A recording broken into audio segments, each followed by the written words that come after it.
Sir ನಾನು marriage ಆಗಿ 6 ವರ್ಷ ಆಗಿತ್ತು. ಹೀಗಾಗಿ ನನಗೆ ಮಕ್ಕಳಾಗಿರ್ಲಿಲ್ಲ. ನಾನು ಇಂಜೆಕ್ಷನ್ ಮೆಡಿಸಿನ್ ಮತ್ತೆ IVF ಸೆಂಟರ್ ತುಮಕೂರು, ಬೆಂಗಳೂರು ಎಲ್ಲಾ ಕಡೆ ಓಡಾಡ್ಬಿಟ್ಟು ನನ್ಗೆಲ್ಲೂ ಒಂದು ಇದಾಗ್ಲಿಲ್ಲ. ನಮ್ ವೈಫು ಆನ್ಲೈನ್ ಅಲ್ಲಿ ನೋಡಿ ಅನಿತಾ ಮ್ಯಾಮ್ ಶತಾಯಿ ಆಯುರ್ವೇದಿಕ್ ಹಾಸ್ಪಿಟಲ್ ಹೋಗ್ ಬರೋಣ ಅಂತ ಹೇಳಿ ಒಂದ್ಸರಿ ಇದ್ ಮಾಡಿದ್ರು. ಹಂಗಾಗಿ ನಾನು ಅನಿತಾ ಮೇಡಮ್ ಬಂದು ಕಾಂಟ್ಯಾಕ್ಟ್ ಮಾಡಿದೆ.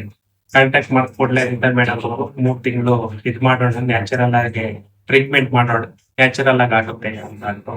ಅವ್ರು ಹೇಳ್ದಂಗೆ ನ್ಯಾಚುರಲ್ ಆಗಿ ಪ್ರೆಗ್ನೆನ್ಸಿ ಆದ್ರು, ನ್ಯಾಚುರಲ್ ಆಗಿ ಡೆಲಿವರಿನೂ ಆಯ್ತು, ಏನೂ ತೊಂದರೆ ಆಗಿಲ್ಲ.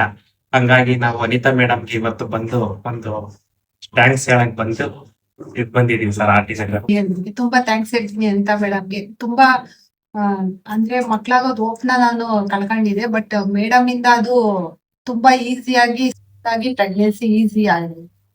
Thank you.